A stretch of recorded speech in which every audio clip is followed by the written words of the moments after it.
Hi, my name is Corey Mann, and I am your host for What Else with Corey Mann, podcast featuring your favorite Christian music artists. And glancing back at 2023, the most downloaded episode of that year, Lauren Daigle. She put out not one, but two studio albums. So I thought we would revisit the most downloaded episode, plus the part two that came out later in the year. Let's put them back to back so you're drinking from the fire hose of Lauren Daigle information. Thanks for listening. Thanks for following and subscribing. If you ever want to reach out and say hi, here's my email, whatelsewithcoreymann@gmail.com. And I will chat with you in 2024. But for now, the most downloaded episode of 2023, my guest is Lauren Daigle. What else with Corey, man? This guy can podcast like nobody can.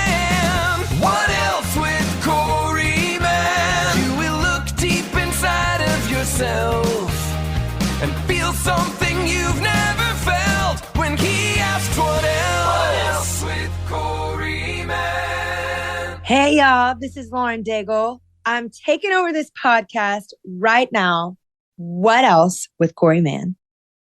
Hello, Corey. Ladies and gentlemen. I'm at an Airbnb, and this is like in the basement, soundproof, quiet vibes. I love it. I love it. And if I've learned anything about you in my recent deep dive, steaming is the best thing to do for your vocal instrument. Yes. When I say cannot get enough, I cannot get enough. Right now, I'm steaming. I just pick it up throughout the day, get a quick steam in, go back to what I'm doing, get a quick steam, go back to what I'm doing. I've been doing radio for 30 plus years. In all honesty, when you talk 3 or 4 hours a day, I'm surprised we as an industry haven't put our hands around steaming. Do you know the amount of people that have vocal issues that are not singers? I think when people consider the voice, they think about it in the context of a singer or somebody who's exerting tons of pressure on their voice and things like that. But actually, people who speak, and especially whispering, you know, there's a lot that goes into the voice. And so you being on air all the time, doing these fantastic podcasts and things like that. Yeah, it's crazy. I could 1,000% recommend some really great people. If you ever have vocal trouble, just let me know. I am so appreciative of this, and we're going to go on a journey, and there's going to be some stuff that you've answered 1,000 times. There's some stuff that you're never going to see coming, but we're going to have a wonderful time together, okay? I'm excited, Corey. I'm glad to actually just see your face again. I'm excited to be on this side of things. I think there's, you know, it's been a long break. Are you comfortable? You got your favorite chair? In it to win it.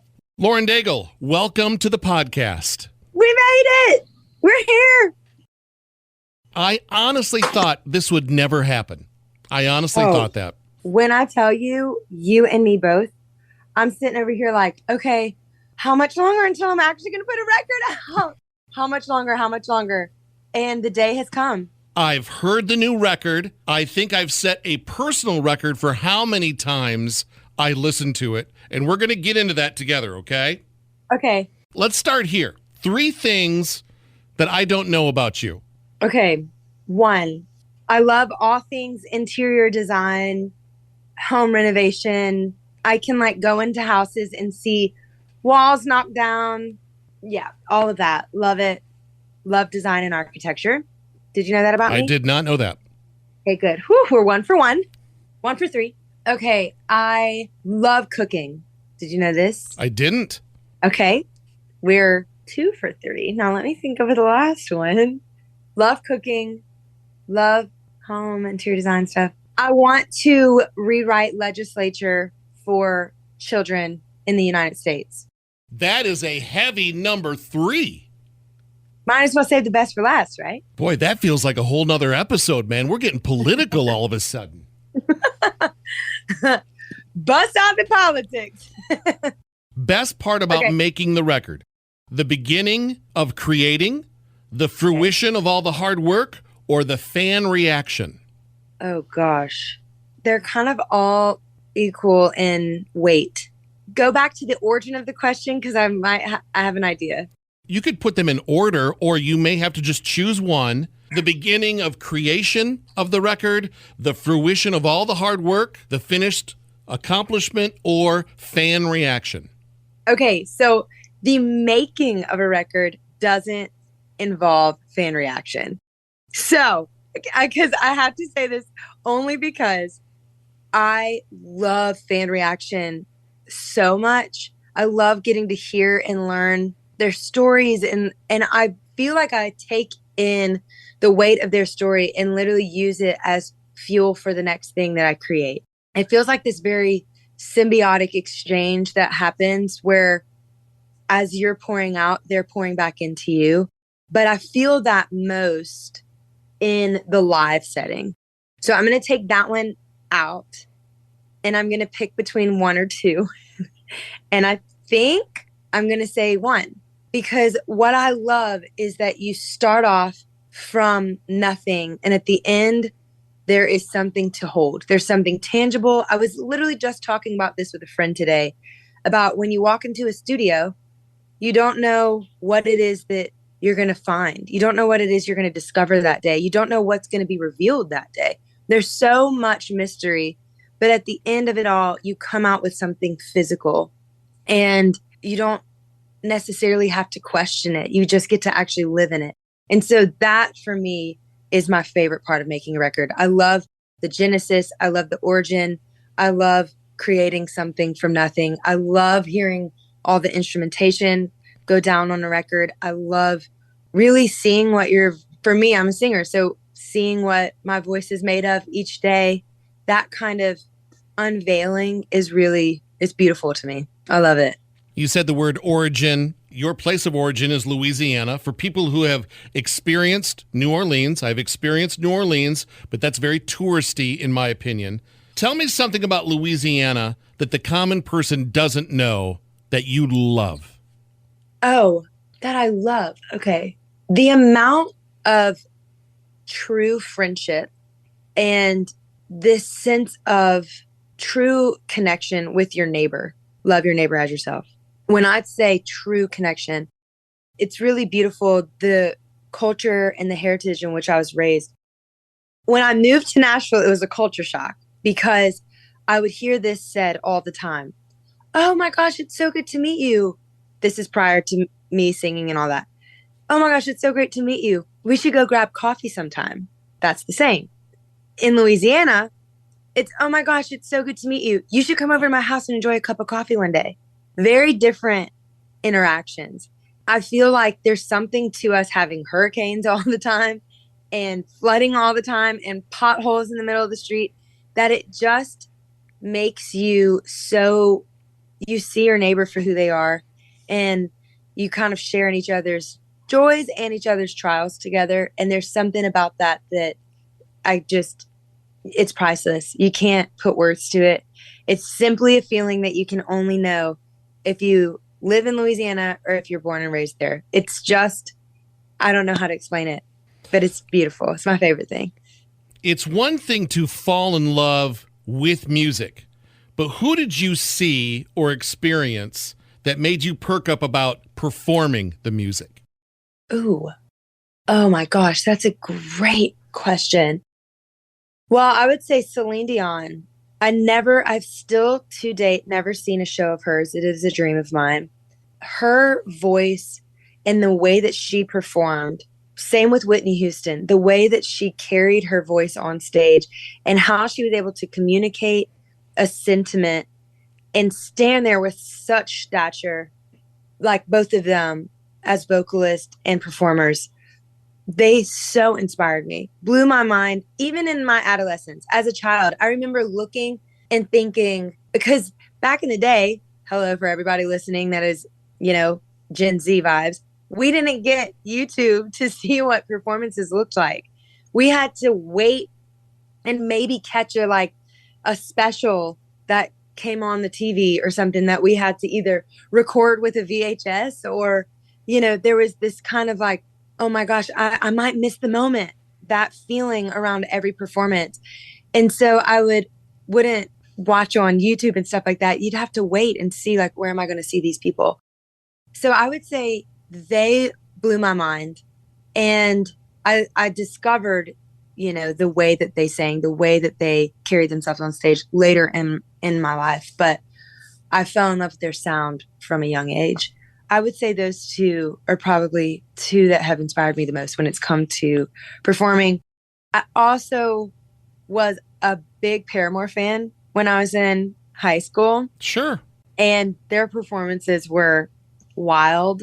Gosh, there's so many. Like, they brought so much energy to it. Like, someone more current, John Batiste, New Orleans native, the way he brings New Orleans onto the stage with him, like he did that impeccable Grammy performance last year. And it was so vibrant, so much color, so much fun, and kind of like you never knew what was coming next. I love the mystery that is involved in performing as well. So I would say, yeah, there's a couple of them for you. Can you see the poster on the wall? Oh, Batman? Mm-hmm. Yes. I'm still a big fan of posters. I'm wondering if you'll allow us into your childhood bedroom. Any posters on the wall at Lauren's house? Yes. So many. My mom was you can decorate a portion. We are going to dedicate a portion of your room, but not the whole thing, because she wasn't against art or anything like that. But she was always like, I don't want the walls chipping. Just, you can put them up on a certain portion and then the rest of the walls were done. And I love her for that, because I'm literally chip off the old block right here. But we had posters, and it was 2 people. Are you ready for this? Maybe 3 people. Sorry. Not going to be what you think. Maybe. I don't know. I grew up in the punk era. So I was like a little punk junkie. I wore the spike belts. I was like that whole thing, begging my mom, let me dye my hair, to which she said no. So we got Kool-Aid and dyed it with Kool-Aid. She was okay with that because it was semi-permanent. It was Avril Lavigne, Ryan Sheckler, because he was a skateboarder, and all my friends skateboarded. We were the only, like truly the only house in the entire city that actually was on a hill, because Louisiana is so flat. But they built our house up really high because of the flooding, and all the dirt and everything created these awesome ramps down our driveway. So my friends would come and skateboard, and he had a compound fracture where the bone went through his arm, through his skin, and I never skateboarded. I was like, peace, thanks, but it's all I needed to see, and I'm not agile enough for this. But I would watch X Games and skateboarding and all of those like extreme sports. We're talking the AST Do Tour, if you know what that is. Like, I was a junkie for this stuff. And I recorded on the VHS every time we'd leave the house and come back and study these videos and stuff. I don't know why. I think it was that I just loved watching people do something they were super passionate about, because when I say zero agility, like, I was a professional tree climber as a child, and that's about it. Like, didn't have anything like that.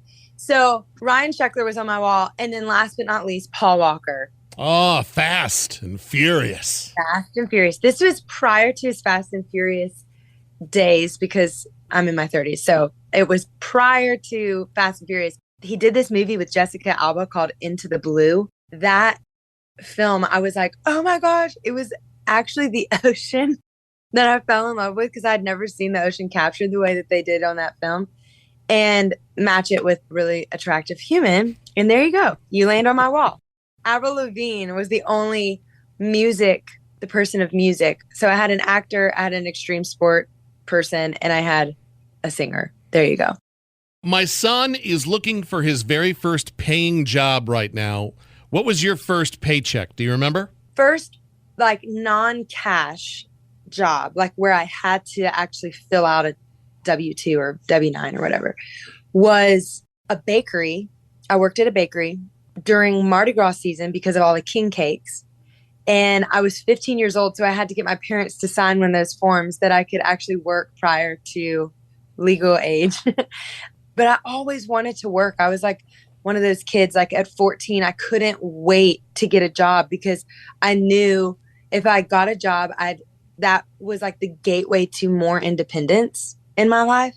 Just knowing, I don't even know. I just was so bent on, Mom, please let me. I always wanted to grow up too soon. when I was 15, she was like, okay, fine, I'll let you work at this bakery. Because I had started going to classes for cake decorating. Wow. And I wanted to learn, okay, what is it like to actually work in a bakery? So there I was. My family, they are tremendous cooks, and that's where I get it from. I always saw my parents in the kitchen. I always saw my grandparents in the kitchen. So it's a generational thing. Take me back to that Winthrop trip, Lauren, when you flew up to Winthrop. So I'd never been to Washington State, never been that far north, with the exception of a family trip I went to Canada on. So this was like, wow, I'd never seen snow like this. A trip to the Cascade Mountains. That sounds incredible. Never been to Seattle. Like, there were all these brand new adventures that were coming out of this trip.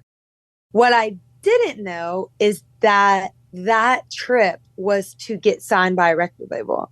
I just thought, oh, this trip is to go and learn about the music industry. I thought it was a songwriting trip. I didn't know that it was, like, I found out about the songwriting element when I got there. So I didn't even know that there was songwriting involved. Wow. Found out about that when I got there. I thought this was some sort of workshop where we learn about the music industry. Had no idea that it was like a label, you perform and hopefully get signed, and like, this is your chance. I was so green, didn't pay attention to any of that stuff. And then ended up from there, I went to, in the morning of the showcase that we're supposed to sing for the label, which I was supposed to sing solo, never wrote music other than like the music I wrote in my bedroom. Like, I didn't have anything out available to the public or anything like that.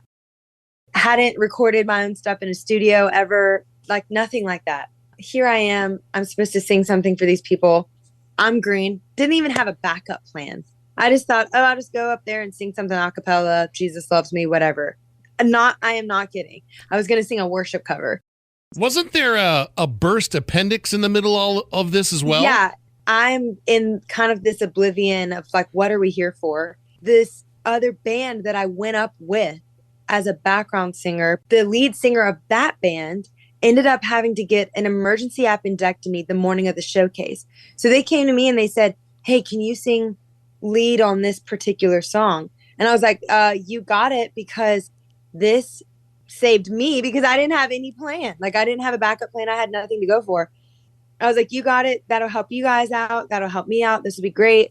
So I sang one song for the label and ended up getting signed after that. And the guy whose appendix exploded, he and I are still great friends to this day. Really? Yeah, he's awesome. That whole band, I was actually just with them over Christmas, and he has an incredible family. He got married. The girl he was on the phone with during that trip, who he had started dating, is the woman that he came back and married. So it was, everything worked out beautifully. But yeah, that's the story behind the Winthrop trip. Here comes the very first record. What do you remember most about your very first recording of a full-length album? What's the number one memory that floats to the top? Oh my goodness. There were so many memories. Okay, this moment in particular, there was this moment where we wrote Light of the World first. I don't know if you know that Christmas song. Of course I do. Okay, so that was actually my first single. I remember when I sang that in the studio and when I went on tour singing that song. My first tour was a Christmas tour, opening up for Jason Gray.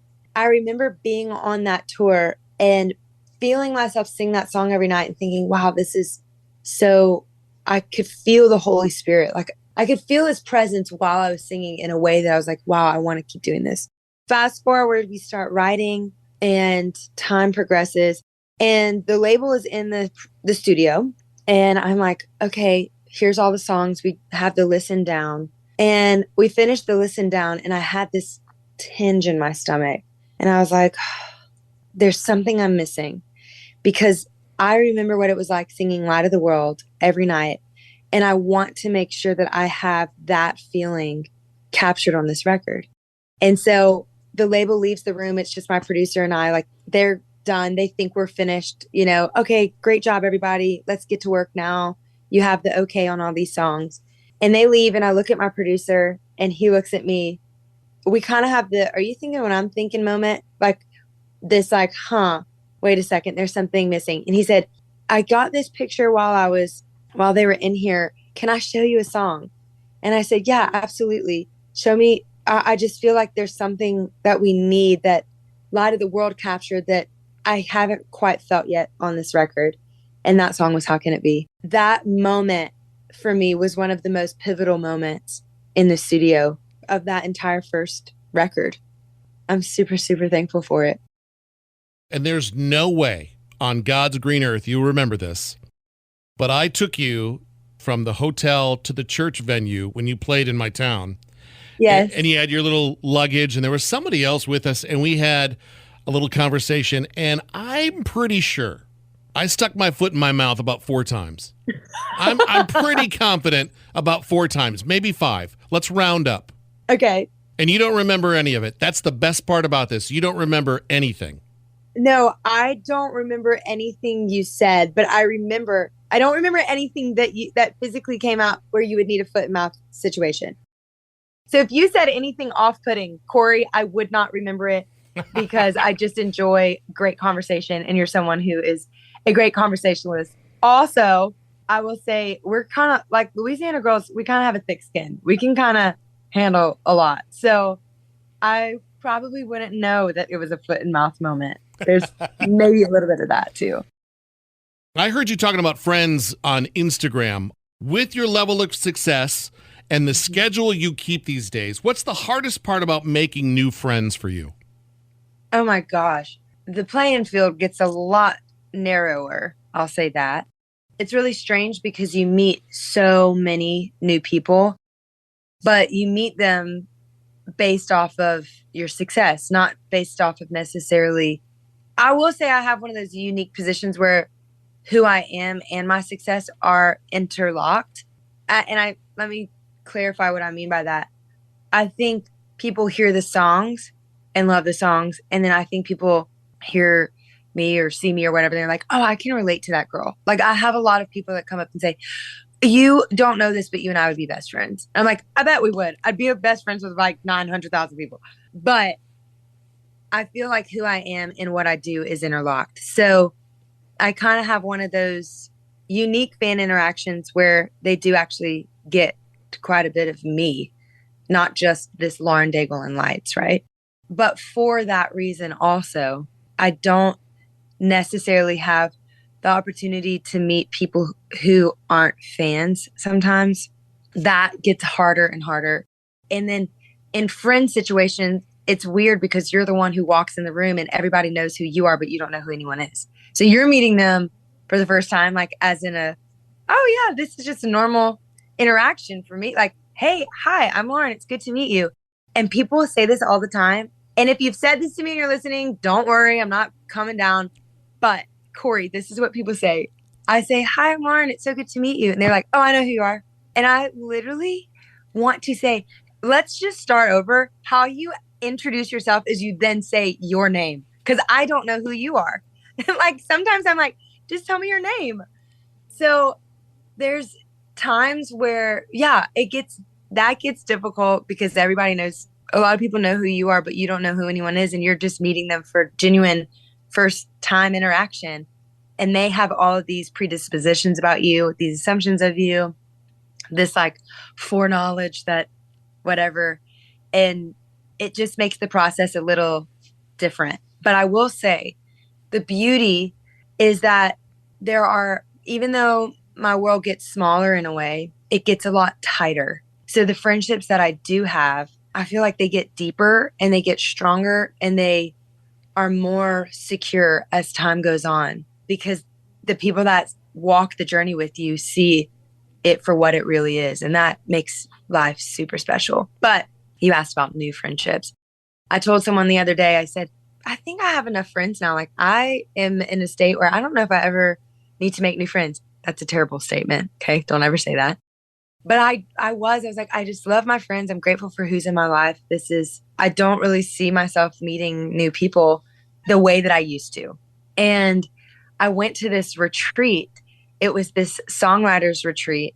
where we did not write songs at all. And it was more of just a friend hang. And I met two girls there I was in one of their weddings. And we met 2 years ago. And so I think I made that comment, and then God was like, let me show you. Let me give you a little dose of your own medicine.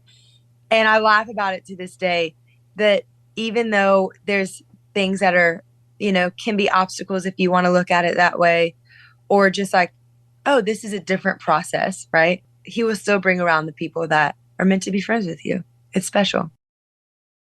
I'm going to read you a letter. I'm going to read you a quick letter.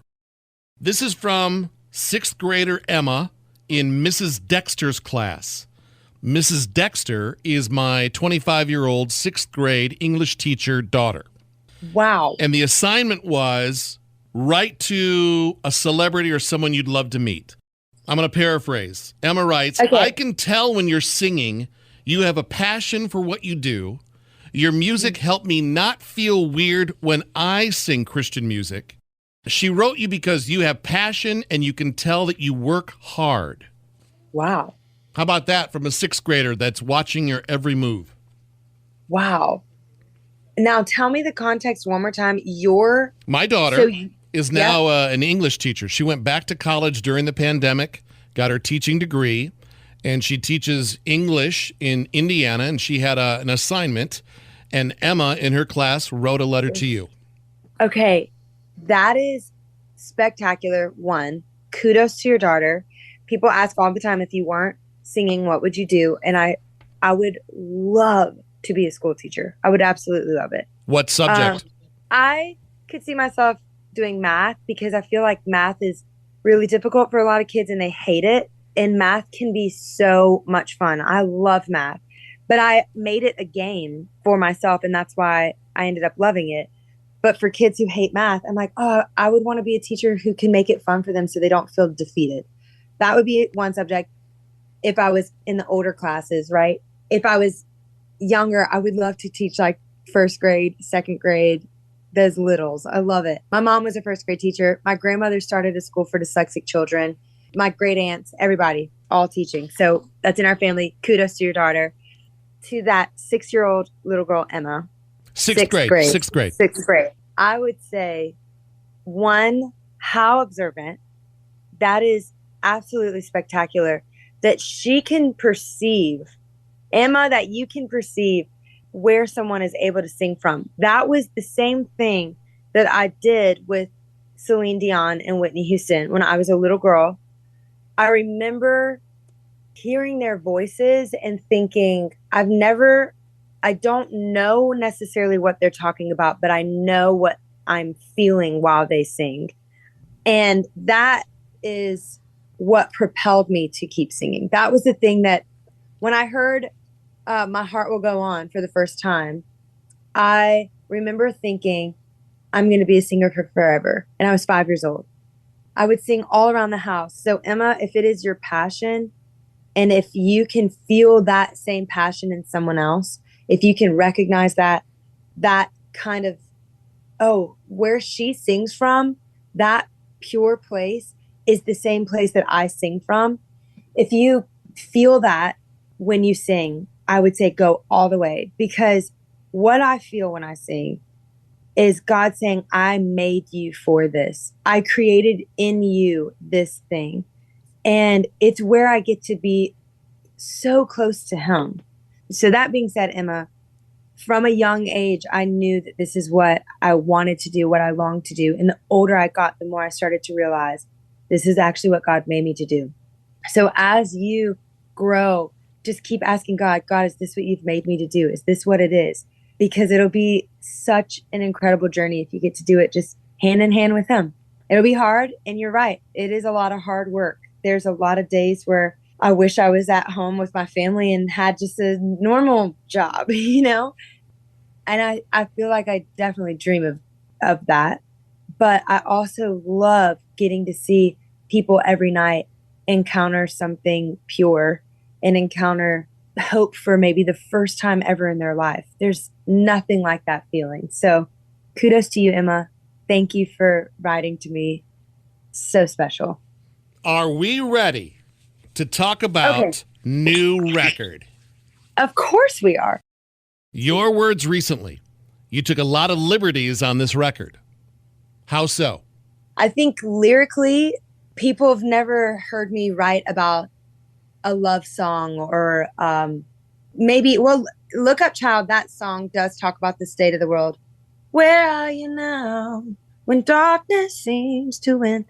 For me, I wrote that about what was going on with ISIS at the time. That was kind of the big thing a couple of years ago. You know, I talk about different moments and things on this record that have to do with the times that we're in. And then also I have a lot of songs about, you know, revelation, like the jubilation that we get to live knowing that one day Jesus is coming back. So I feel like this record is kind of across the board as far as lyrically, it's a stretch. People have never heard me write love songs before. There's going to be some of that. Certain things about the world and just time that we're living in. And then 3 is the thing that people do know of me. And it's writing about Jesus, writing about his love for us, writing about how he sees us and how we're known by him. So it's an amalgamation of all of those 3. You got an enormous amount of mileage off your last record in 2018. So here comes a new record, 2023. 2-part question.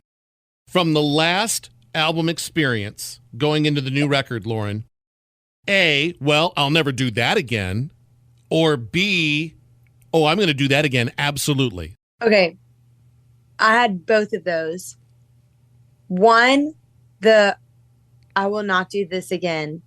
There was a piece of me once that explosion happened that I really had to sit and say, holy cow, this is like, I thought I was turning on a water faucet and it's a fire hydrant. Like, this is so much, but I also love this. So teach me how I'm supposed to keep this in balance. I think how out of balance I got in the last season is something that never say never, but I will never do again. I love what I get to do, but it cannot be the only thing I get to do. And that's something I had to learn in the last season. And then what I will absolutely do again is, gosh, I loved the fan experiences, the fan interactions, the stories that came in. We got to do some really special things at the top of the Look Up Child record with fans. Like, we went to all of these, we did like hot air balloon experiences and all these like wild experiences that were just so much fun. And we have a couple of things like that we're going to sprinkle throughout. I'm really excited about those. Both of those are kind of more broad, but going kind of just a little more narrow. What I definitely want to do again, or did again, because of the Look Up Child experience. I was telling one of my songwriter friends this the other day. The beauty of getting to write a song is that you get to put a hymn inside someone's heart that are like words and poems and lyrics inside of their mouth that their heart has always longed to say. That is something that I don't take for granted. And getting to testify to who God is on a platform and to get to share who he has been to me on a platform is something that I treasure more now than I even did then. It means more now to me than it did 5 years ago when I released Look Up Child. And so I think seeing the impact of a song interact with someone's immediate story is something I won't ever forsake. May I ask about some specific songs? 1,000%. Here's my listening experience. I listened to it all the way through with 0 interruptions. I just took it in as a fan. I'm so proud of you. I'm just so proud of you. Secondly, then I got out my notepad and I just started jotting down some stuff because I am a music nerd. So, Saint Ferdinand, this beautiful, sweet little harmonica moment in the song. Are you singing about Canada or someplace else that I don't know about? Okay, so this is fun. And speaking of that sound, melodica, it's John Batiste. So he actually featured on that. Wow. Is that fun? Wow. And then we put the clavinet on this song as well, which is like Stevie Wonder's kind of signature thing. Then, because you said music nerd, I'm just going there with you for fun. We actually made in full fully made 3 versions of this song. The thing that I love so much about the one that we chose, the first one was like a full band kind of thing. Like, let's just, jam out on this. The second iteration was I wanted to bring some of that New Orleans jazz, grit, soul, whatever to it. But the reality, we kind of like made this Zydeco step, which is Lafayette, where I'm from. But the reality of this song is that when I wrote it with Natalie Hemby, she had gone through this experience where she bought a dream house and it was infested with spiders. And she didn't know it. They lived in the house for one day. It destroyed everything that they owned, everything, thousands upon thousands of them. So she said one of the cathartic things that she did with that experience is write a song about it. So we wrote this song, St. Ferdinand, about this kind of dream space that I've fallen in love with when I left Louisiana and moved to Nashville. There was this piece of my heart that I feel like longed for the places that I loved in Louisiana. If you look up like in the Catholic world, which Louisiana is like drenched with Catholic faith or whatever, Saint Ferdinand is the saint of traveling. And I'm like, well, here I am. I always travel. This is fun. Here I am. I always travel. I see this thing, Saint Ferdinand. I meet Natalie. She tells me this story about this brown recluse infested house. And she says, you need to write a song. In the process of me moving and, reconciling with, okay, I've left this place that I love. I love Louisiana. And I've moved to this culture that is so new to me. She said, it's kind of similar to the house experience I had. Like, I moved into this dream home that I always loved. I always dreamed of moving here. And then it changed. And so she said, here you are pursuing music. It changes. I love Nashville. This isn't anything against Nashville. It was just different from my roots, right? And so it was kind of like learning the difference between a place that I once loved and a place that I am now. And how do I make that place that I am now something that is a treasure to me? The irony of the whole thing is that when we wrote the song, it was just Natalie on an acoustic and me singing. I was in the studio with my producer, Mike, and I said, Mike, I think let's just go like back to the basics. And during 2020, when we were all at home, I fell in love with the art of storytelling. The idea of telling a story through someone else's experience. And a lot of that music is folk music, which Natalie is like a pro at. Here we are wrapped in this storyline. And the best expression of that storyline was an acoustic guitar. And I hadn't, to this date, really released anything where it was just me and an acoustic. That's not really my wheelhouse. But she brought this thing to life in the writing room that I was like, that has to be somehow embodied on the record. And so to just like hat tip to the fact of like, there's parts of New Orleans in me that I just love so much. And there's parts of Nashville that I've learned to love and learned to grow in. We have John Batiste playing melodica, and then he's from New Orleans. And then we have Natalie Hemby, who is like Nashville's treasure, singing all the background vocals. That's the story behind St. Ferdinand. I love it so much. It's an amazing song. To know me, you would have to know my friend, or are you saying friends? I want to make sure I'm hearing you. Are you saying friend or friends? Friend, singular. And for those of us who are ignorant, I want to make sure, who is your friend? Okay, this is a great story too. My friend Amy Watch, she had lost a dear friend, and she brought this idea up in the writing room of, we have all of these people who see us for who we are, but they don't know the people who brought pieces along the way that we met in life that got to form the core of who we are. I want to write a song. She had lost a loved one. And she was like, I want to write a song about someone who I lost along the way, but that everybody sees in me.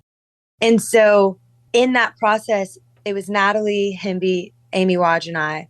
We each put moments of interactions with people that we loved that have passed into this song. And for me, it was my grandfather. The line about the train, he was a conductor. And so the line about the train is a hat tip to my grandfather and the legacy that he left in my life. And then certain people in my family are notorious for losing their keys. The line about lost my keys again, that is a hat tip to a few family members of mine as well. My second favorite song on the album, I've got a number one. I'm going to give it to you. But my second favorite one, because I love this line so much. You're with the sinners hanging out in the fringes instead of staying safe inside. You're not afraid to be seen in the trenches to save a lonely life. What a creative presentation, Kaleidoscope Jesus. I just want to say well done. Oh, thank you. That is one of my favorite songs on the record. I love that song. The story behind this one is funny because I'm glad you picked that chunk to talk about of lyric, because that is the epicenter of that song for me personally. Now, for the other writers, I don't know what their moment is, but for me, it's that. I was in New Orleans for Mardi Gras. Now, we grew up going to Mardi Gras my whole life, and it wasn't the Mardi Gras that people see on Bourbon Street. You know, it's not that version of Mardi Gras. There's like a family version of Mardi Gras as well. We grew up, it wasn't this like negative taboo thing. It was just a fun time where we'd barbecue and everybody'd get together and that whole thing. And we'd catch beads on floats, and it was simple. I'm at Mardi Gras. I remember 3 moments where I met people in places you would never think. And God showed up in incredible ways where I could feel like I am right where I am supposed to be right now. I can see his mark. And it was so fulfilling to see God will go anywhere. He's not afraid of location. He's not afraid of, does this look good? Does this look bad? He goes to any lengths to be with people who might seem like, oh, they've lost it all, or they aren't worth saving, or they're blah, blah, blah, fill in the blanks. It's often the people that cause us frustration or discomfort or unfamiliarity that we can find ourselves thinking God would never show up here. And then he does. I just love, Natalie came into the writing room and she said, I just got this song for you. And I think you're the only person that this song would make sense for based on your personality. And I was like, okay, what is it? She was like, Kaleidoscope Jesus. And I was like, girl, do I have some awesome stories that I need to tell you about this past week, being in New Orleans and seeing people. I'll just tell you, one of them was this little girl. I was at the grocery store. She was probably like 7 years old, and she walked outside of this grocery store and then walked back in, and she was by herself. And I thought, okay, if you know anything about New Orleans, a 7-year-old being in a grocery store by herself is not normal. Like, that's not a good thing, right?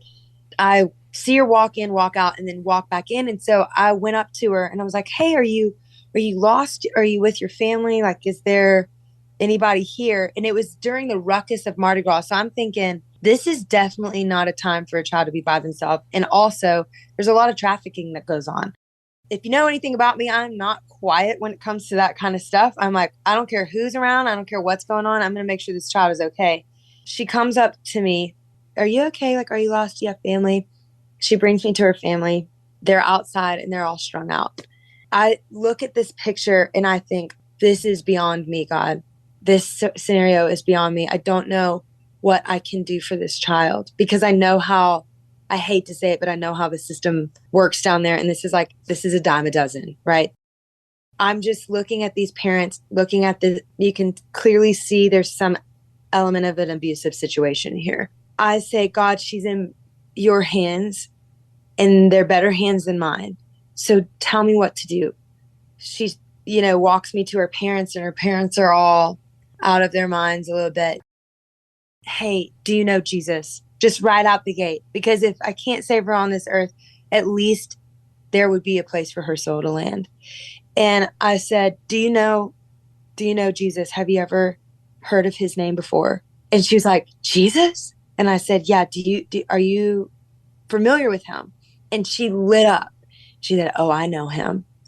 And that interaction I'm like, I don't know how, I don't know where I'm 90% sure she's living with some gypsies on the street who are intoxicated and all the things. But she knew his name, and she knew there wasn't a lack of joy. There was a peace that entered her when she said, "Oh, I know who he is. I've heard of him before."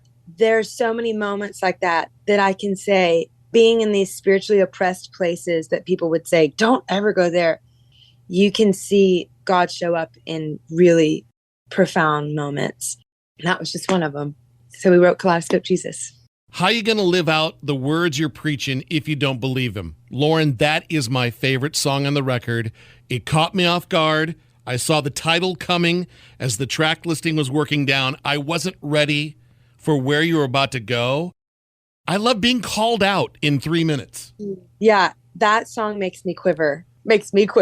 Like, there's certain songs that I'm like, oh my gosh, how did that ever land on the record? But boy, am I so glad it did. That's one of them. I feel convicted even while singing it. Like, it's a good litmus test for myself as well. So I'm glad that means something to you. The new album is called Lauren Daigle. I can't wait for everybody to hear it. And oh my gosh, this was one of the most joyful projects I have ever got to create, ever got to work on. It was one of the hardest projects I ever had to work on. And I say that with enthusiasm, that I felt like I came alive in this process in a way that I had never known before. I got to work with some of the most beautiful individuals, my heroes. I didn't know they were my heroes when I met them, but boy, are they my heroes now. I think the messages of these songs are songs that are stories and moments that I've always wanted to write about and tell. I'm really excited. I can't wait. I can't wait for you guys to hear it too, because it sounds different than something I've done before as well. So I got to explore a lot of new territories. I can't wait for all of you to indulge. I hope it's I hope it's like eating an ice cream sundae, all the flavors, all the toppings, but with real cherries, not the fake cherries. I'm not a fake cherry person.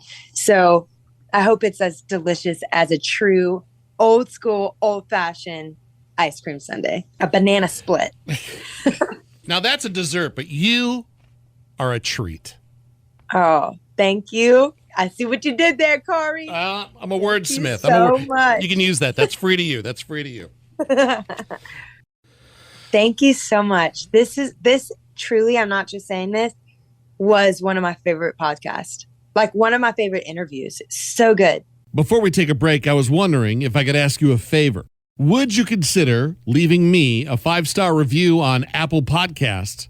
One, that provides me some feedback on what you think of the podcast. And two, the more positive reviews I get helps me land on certain Apple Podcast lists that I might not usually be on.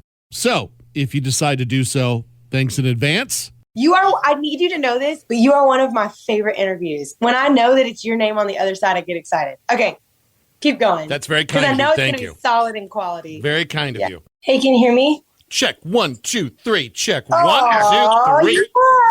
Corey, I have had a cold for 3 weeks, and so I'm doing interviews with steam. I can't shake. I have had this cold for 3 weeks. I can't shake it.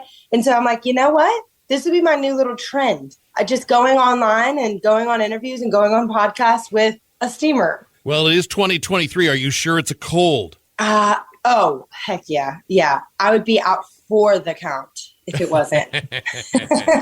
How are you? I'm good. How are you? I'm doing great. I'm doing so good. We're in tour rehearsals right now, and my heart, give the fist pump, give that fist pump, give it.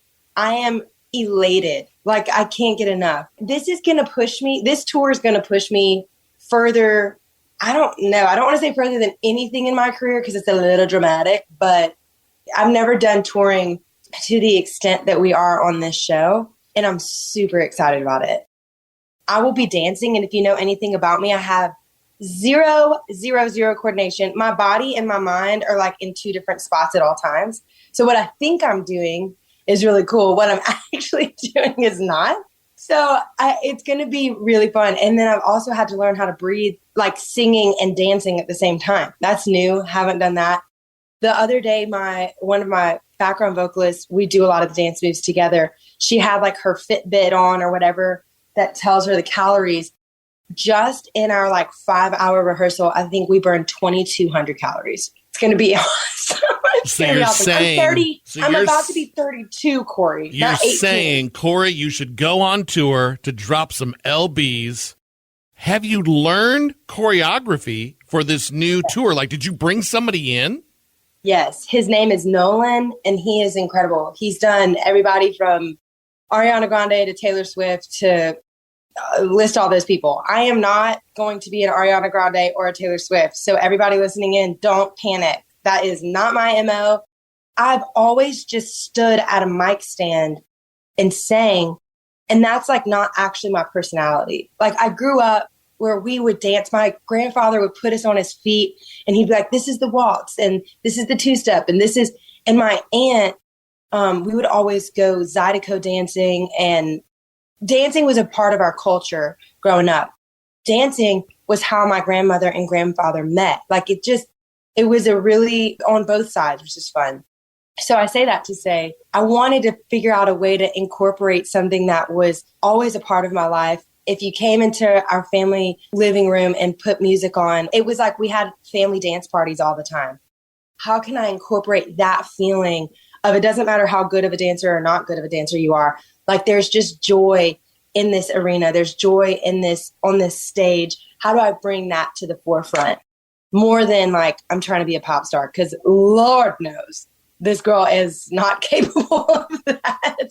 But I do love to dance. I love it with all my heart. So we brought this guy in. His name is Nolan, and he does incredible choreography, works for a studio out in LA. Yeah, I couldn't be more excited. It's really cool. Do you feel like he got a vibe of you real quickly? Like, did he hand you stuff that might be too difficult, or did you find yourself pushed with these new moves?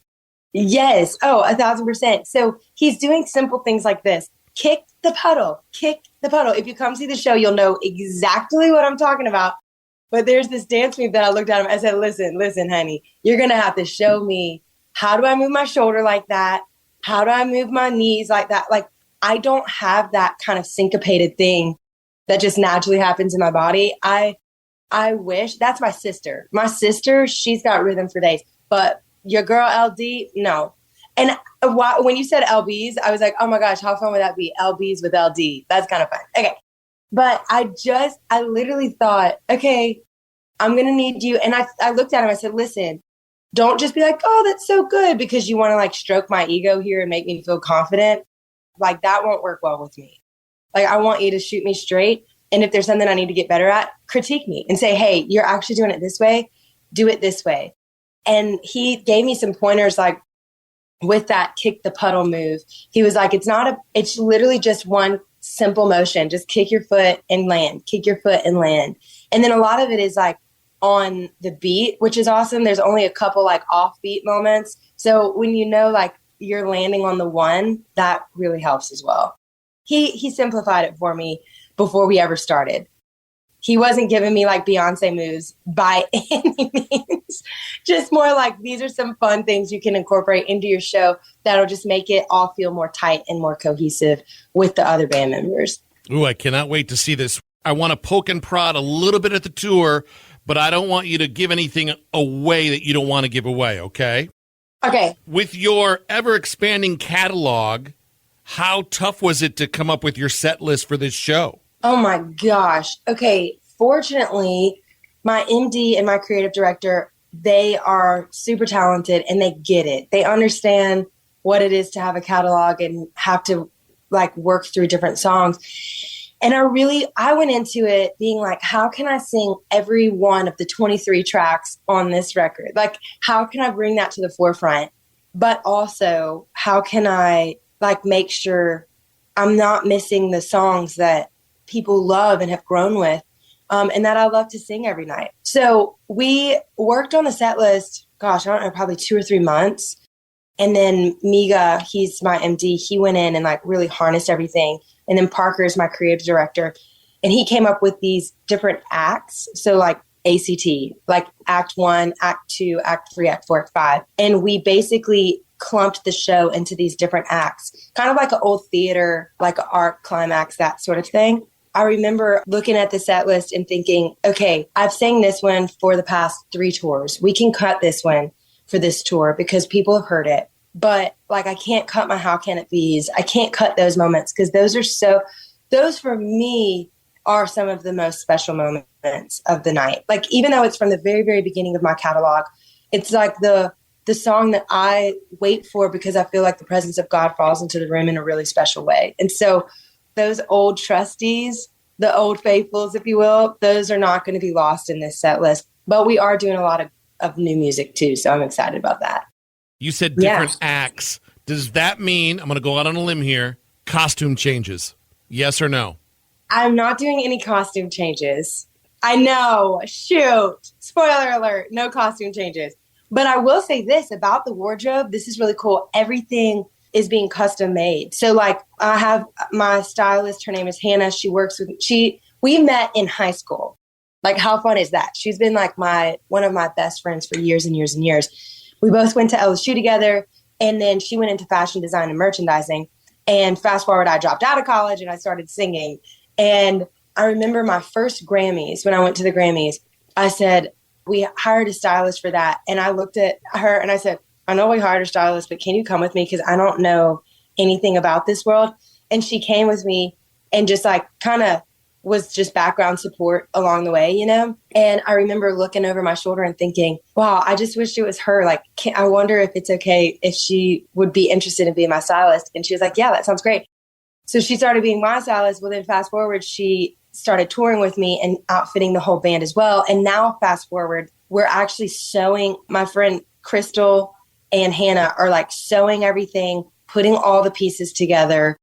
I went in the other day and painted on some of the clothes with them. Like it's fun because every single piece is like actually custom. And it's not like custom, like we send it off to another country to get made. No, it's like my friends are sitting around doing this. So it's really cool. I don't know, maybe one day I'll start a clothing line or something because it's been a really fun process. That's an exclusive right here. That's an exclusive. Back in the day, they made all 3 Lord of the Rings movies back to back. 7 years. It took 7 years for those 3 movies back to back. With this new batch of songs, Lauren, second batch of songs, did you do 23 songs and decide, let's split it down the middle, or did you record all of these songs back to back to back? Nope, you got it right. We recorded everything at the same time. It was actually incredible. We recorded it all in the same year. One of the songs that's on there, I actually wrote 7 years ago. And I remember thinking, when I release something that is the most me, I'll be able to put this song on it. It was the first track that I was ever a part of building. There was just a lot of really personal parts in that. I remember as I wrote this song, I was like, okay, I absolutely love this. I brought it home to Hannah and one of my other friends. Her name is Jen. We both were in college together and I showed them the song and they started crying. We were in the parking lot of a Sonic drive-in and they started crying. And I was like, what? This is not a crying kind of song. And I had been living in Nashville for a couple years, writing songs and stuff. And they're like, we know, but this is like the first time we've ever heard you in a song. I was like, wow, okay. So I knew I'm going to hold on to that one and put it on something that is the most me of any project. And then fast forward, starting in October of 2020, we started writing for this. And I remember thinking, wow, I'm really overwhelmed with everything that's happening in the world. I don't know if I have any space for creativity right now. The parts of my brain that I need to be whole and healthy for creativity are absolutely falling apart. So I don't know how and if I can even do this. So we started writing in October of 2020. I think we started recording in May of 2022. So we wrote for a solid year and a half and then started the recording process in May. Fast forward, we finished recording. I think it was like mid-September, end of August, mid-September, somewhere in there of 2022. And then, it was off to the races. So all of it was recorded together. All the songs were written like in the same time period, with the exception of that little outlier. I remember going into the studio and showing the label all of the tracks. At the time it was 20, and then we added 3 interludes. And so 20 tracks all together.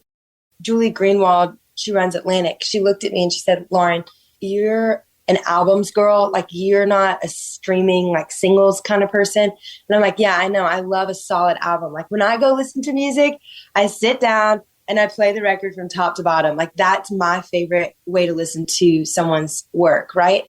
She said, we have been sitting here listening to this record for 2 hours, and I just don't know the capacity of people in an 8-second, what do they say about social media? It's given us a time span of like 8 seconds of like solid thought or something. We are like dumber than goldfish now, something along that lines. But anyway, she's like, 2 hours is a long listening experience. Would you be interested in splitting this in half?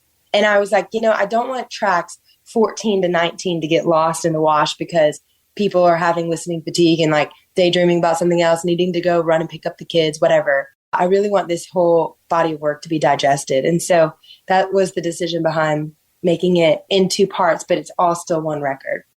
I came across a Wall Street Journal article, and there was something that they said in this article I want to ask you about. The quote was, "Is Daigle worried that one mistake could damage her career in CCM?" And you said, yes, 1,000,000,000,000,000%. I want to know how you handle scrutiny. You're a crossover artist.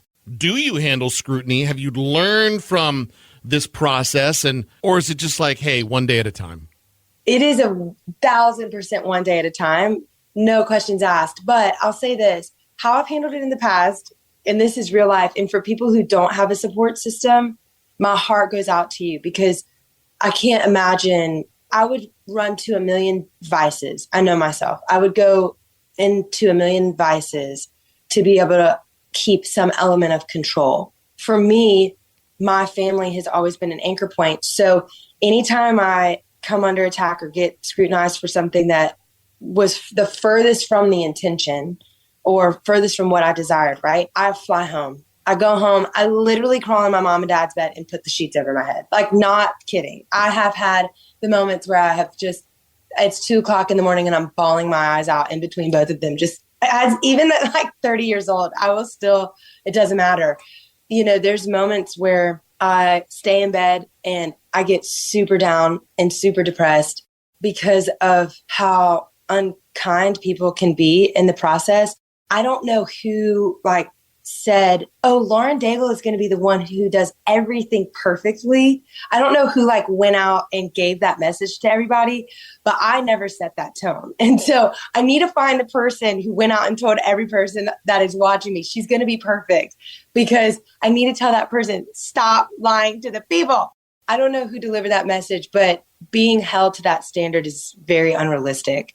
And I think something that has helped in the process is saying, okay, if I can't hold myself to the standard of perfection, why would I allow the voices of people who do hold me to a standard of perfection dictate my life? Why allow that to be the case? And it's definitely hard. I'm a people pleaser. I love people, love people. And so when it's people that I actually care about and people that I don't know yet, that I've never been able to have a personal interaction with, that I can't explain myself, or they can say, oh, forget that headline. I know this person, it's going to be fine. When it's not those interactions and the only thing that people know of me for maybe the first time, or maybe they're new to knowing me and it's because of this article or whatever, that's really, really tough, because I never necessarily get the first impression again, And so I think as far as how do I handle it, I don't stay on social media. I don't look up my own headlines on social media. I don't do all that. I'm just okay, if people are posting about me, very rarely do I see it, unless it's select fans that I actually know, I know in person, and I know they're not going to rip me apart, I would also say this to you: never, ever, ever, like I did today, never read the comments. Ever. Yeah. Ever. Yeah. It's brutal. That's a whole nother breed of something. Yes. I don't understand. I read them in the past, and there was this one day I was in my little condo, and I remember thinking, God, I'm reading all these comments, and people are ripping me apart about something I would have never in a million years thought was wrong. So if I'm wrong, search my heart and show me. Search my heart. Let me know if I have failed at something, whatever. fast forward, this is terrible, and I'm not trying to be like heresy vibes over here, but I kind of had this flashback moment of, Lauren, you're letting some black and white ink on Instagram feed dictate whether you're in right standing with God or not. Like, come on, girl. That's too much. That is too far. Stop giving these people such an intense voice in your life. I guess the onset of it is like humility. I don't want to be someone who isn't living the truth, right? I don't want to be one way one moment, another way another moment. But there was also this thing of like, no, I actually know who God is. I am a friend of his and he is a friend of mine. There's going to be things that I do that aren't what every person is called to. Like, there are people that are called to be the hands. There's people that are called to be the feet. There's people that are called to be the head. And maybe I'm just meant to be an arm. And I think sometimes people hold me to the standard of being a hand or being a head or being a foot. And God's like, yeah, but those have different modalities. I've actually asked you to be an arm in the body of Christ. So just stay focused on being an arm. That has been something that has helped me along the way. Like, that's been something that I come back around to. Me going on certain TV shows, me interacting with certain people. I'm not necessarily someone who's like desperate for church people to get it right. I'm desperate for the people outside of the church to find a home, to find like the love of Christ. And so if you're someone that's in the church and you're like, now she wore shorts and we don't wear shorts in this church, that's fine. I'm not trying to like please people that are only catering to people within the church. I have that bubble, and that bubble for me is thick and tight, and they're my prayer warriors, and they intercede, and we get on our faces, that's fine. But there's also a whole world outside of church people that don't understand the operations of people within the church. And I want those people to feel like, hey, there's still a seat at the table for you. God still has a plan and a purpose and a design for your life as well. And let's figure that out together. That's exciting to me. I want to figure out a way to make disciples of men with those people as well. You always ask the best question.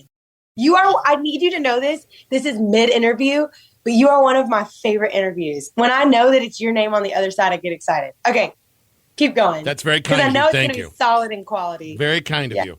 Big tour, arena size. You're walking into hockey arenas, basketball arenas around the country. What is it like for someone who hasn't been on a setting like that? Mid-afternoon, bus rolls up, and you walk in there and you step in for the first time. What's going through your mind at that moment looking at all those seats? Oh, okay. The reality, the real is, God, please let my voice happen just the way you need it to happen tonight. That's the real. But the excitement of seeing all of those faces in the seats, when nobody's in there, what happens is you come, all the lights are on, and you see everything as it is. And then this switch happens when they turn the lights off and every person fills the seats. And I'm not necessarily in the room whenever the seats get filled for obvious reasons, but I sit and I imagine that. Like, what is it a dad and a daughter having their first like dad-daughter date? I've had grandmothers that are in their like 80s and 90s and have never been to a concert before. And a Lauren Daigle concert is the first concert they go to. I start to like dream of the stories that are walking in and how they're filling the seats. And like, you never know who is going to be sitting in that chair that night. And I think the excitement of it all is, I tell everybody this, like, the audience actually is an instrument in the room. Like, people see the band members, they see the piano, they see the drums, they see the keys, they see the guitars, whatever. But what people don't necessarily see when they come in is themselves being such an instrument. They're playing these songs just as well as we are, because every single night is a different show. I don't necessarily say the same things every night. I like look at the crowd and see how are they interacting? What songs is their heart gravitating towards? You're reading the room. Yeah. There's certain crowds that they just want the high energy, the fun songs. And then there's certain crowds that like, we just actually need rescue because we just need to cry all night. And you start to cater, you start to realize like, okay, each crowd kind of carries a song of itself. And so I'm just here listening on the other side. Like, what song are they going to sing to me tonight? And how can I best, infuse this set into that song? And so it's really fun. And that's what I get excited about every single night. I'll set the picture for you. My wife and I were driving to Chicago. There's tons of traffic. We're coming to the arena. We walk in. We look at the merchandise. We find our seats. We get settled in. What's Lauren doing at that time pre-show? Yes. Okay. So this is what is so funny that people, I put in quotes because it's really myself included. I fail to remember that every single day I have a schedule. So I get up, my day starts around like 2 or 3. I'll have like maybe an interview or something along the lines. We do sound check at 4, Q&A at 5. Every now and then there's like a Make-A-Wish kid or something that we meet with after that. So that's around 6. Around 7, I'm getting dressed, and then I do vocal warm-ups with my vocal coach. And then 8 o'clock is typically when the show starts. So it's like bam, bam, bam. From 3 to 3, 4, all the way to the time we get back on the bus, which is about midnight. Once the show's done, we shower, we have to pack all of our bags, get all of our stuff out. So yeah, from 3 to midnight, 3 to 1 a.m. is like every single hour. There's not a stopping point. I have tried for years and years and years to figure out, like, is there even just 30 minutes? Like, is there any amount? This is when I need to go to people who've been doing this a lot longer than me and ask, how did you set the pace? Because from 4 o'clock on, I feel like I'm on a marathon. Like I am sprinting. It's a marathon that I have to sprint. It's the craziest thing, but it just is what it is. I haven't figured it out yet. After all these years of touring, I still have not figured it out. Final question. Of the 10 brand new songs, pick one song, and why did you choose that song? Oh, shoot. Okay. One song only. Okay. Gosh, I can only pick one. Can I give you 3? There's 20 songs. You can do whatever you'd like. Yeah. One song. This one is maybe one of the most treasured songs of mine on the record. It's not going to be one that people think right off the bat, that's Lauren Daigle. But it actually is probably one of the most Lauren Daigle songs on the record. It's a song called Inherited. And I wrote it to my family. It's kind of like a love letter to my family, saying, for all these years, I know I've been away, but I have never lost where I came from. And it's basically a song that goes through the story of my life and the things of my family that I've like held on to and that have made me me. It started off with a conversation because I have not had Botox, and it's like the era of Botox, right? All of the girls in their 30s have been doing it for 5 years already and blah, blah, blah, blah. And I'm like, y'all, but these wrinkles on my forehead, like that's my dad. These crow's feet right here, that's my grandmother. This indentation in between my eyebrows, that's my mom. Like I can look at my face and see all of these characteristics that are my family. I was telling the folks in the writing room about that. And I said, I want to write a song about the things that my family left on me, the marks that they have made on me. And they came alongside me, and I don't remember who it was. I wrote it with John Green and Natalie Hemby. I don't know which of the two it was that said, why don't we write a song about inherited, like what you've inherited from them?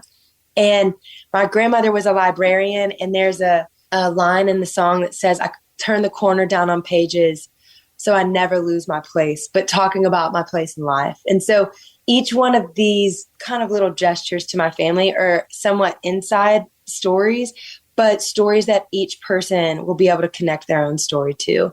And so that's one of my most treasured songs on the record. I love it. Lauren Daigle is about to play every arena ever. See her early before she gets burned out before Christmas. And we get like an AI Lauren Daigle on the stage. It's like, that's not her. That's not her. No, holographic image of me just floating over the stage. In all sincerity, I can't wait to see this unfold. I'm so proud of you and can't wait to hear the next batch of songs. We will see you down the road, okay? All right, Corey, you are a treasure. What Else with Corey Mann? With your host, Corey Mann. Original music and theme song by Chris Cron. Share this episode with a friend, and thanks for listening.